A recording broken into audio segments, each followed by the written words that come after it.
Страшенки, Добър ден на всички, добре дошли на връх Свети Илия.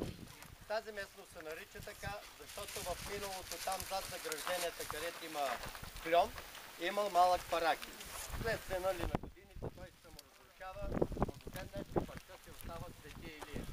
В момента ние се намираме на 1560 метра надморсно равнище, а платформата се намира на 1530.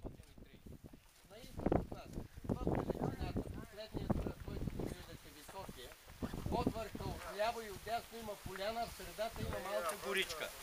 Там се намират 7-те Чаирски езера и Пияната гора.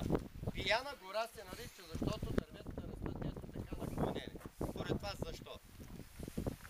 7-те Чаирски езера. Защото има чир. Чаирски езера. Чир.